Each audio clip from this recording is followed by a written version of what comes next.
Today we're going to dive into one of the most important documents ever written, the Universal Declaration of Human Rights, and we're going to look at it through the lens of historian Cox Richardson's analysis to ask a really big question about a promise the entire world made to itself. You know, after the absolute devastation of 2 world wars, after the unimaginable horrors of the Holocaust, the nations of the world, they came together, and they made a promise about the basic dignity and worth of every single person on this planet. And that's really the heart of what we're talking about today. Is that promise holding up?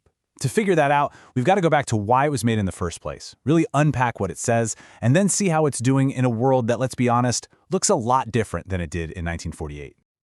Okay, so before we get to the solution, we have to understand the problem. So let's paint a picture.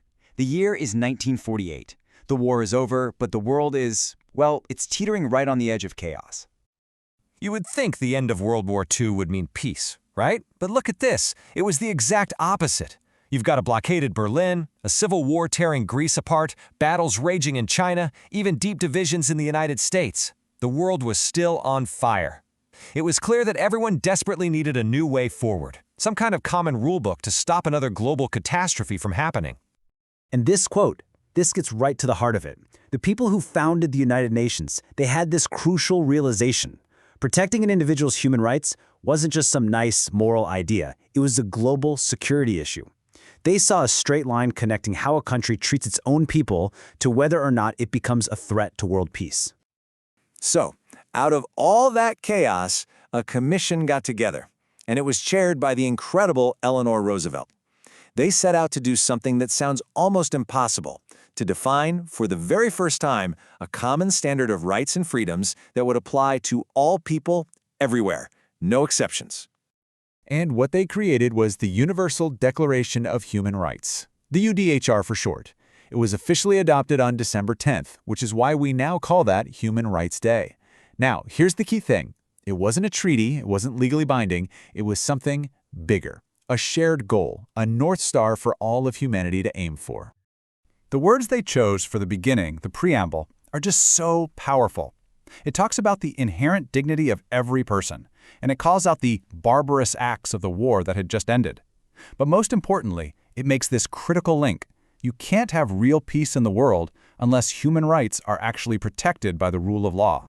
All right, so what rights actually made the cut? What did this new common standard actually say? The Declaration has 30 articles in total, and we can kind of group them into a few main buckets. First up, you've got the absolute basics, the rights that protect your physical self and your personal liberty, the right not to be a slave, the right not to be tortured, the right not to be thrown in jail or kicked out of your country for no good reason. I mean, without these, none of the other rights even matter, right? Then, building on that, you get the rights that let you be an active part of your society, the right to think what you want, say what you want, and believe what you want. And this last one, the right to actually have a say in your own government. That was a truly radical idea back then, that any government's power has to come from the people it governs. And then you have this category, which was absolutely revolutionary. The Declaration said that real human dignity also means economic security, a right to a job, to fair pay, to a home, to healthcare, to an education. It was this profound statement that being free from want is every bit as important as having freedom of speech. So the Declaration passes. Everybody agrees it's a great idea. But it's not a law. So how on earth did this aspirational document end up becoming so incredibly influential?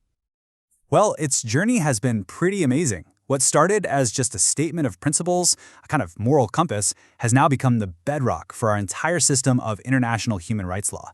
The best way to think about it is like the parent document that inspired countless other treaties and even the constitutions of many countries. Get this. Over 80 international treaties and declarations have been built directly on the ideas laid out in the UDHR. That is a truly staggering legacy. It gave people all over the world a common language and a universal set of principles they could use to demand justice from their own governments. But that brings us right back to where we started. Is that promise from 1948 still being kept? Because as Cox Richardson's recent analysis points out, there are signs that this promise is being tested severely. Just look at this comparison. In 2024, the U.S. government makes a point of marking Human Rights Day. There are official statements, awards, the whole deal. Just 1 year later, reports indicate the day wasn't officially recognized by the government at all. That's a pretty noticeable shift. On top of that, you have reporting from Reuters that quotes an administration official. They're basically saying there's a worry the International Criminal Court, that's the court that investigates war crimes, might investigate the president. And the response is that this is unacceptable and that they won't allow it to happen. And then there's this report from the New York Times. It details a proposal from Pentagon lawyers to send 2 survivors of a strike to a prison in El Salvador that is notorious for widespread torture and abuse. That's a direct challenge to Article 5 of the UDHR, the one that explicitly forbids torture. But the story doesn't stop there, because in this case, lawyers at the State Department actually push back. They refused the proposal, and as a result, the 2 men were sent back to their home countries. It's this critical reminder that even when policies are challenged, people inside the system can still fight to uphold these core principles. And that brings us to the Declaration's final, powerful article, Article 30. It's basically a fail-safe. It says that no one, not a country, not a group, not a single person, can twist the words in this declaration to justify destroying the very rights it's supposed to protect. It's a shield for the whole document. So, we're left with this one last, huge question. The Declaration was written to be a common standard for everyone, for all nations. But in a world where we see its ideals being challenged all the time, who's actually responsible for making sure that promise from 1948 is kept? Who has to carry that torch?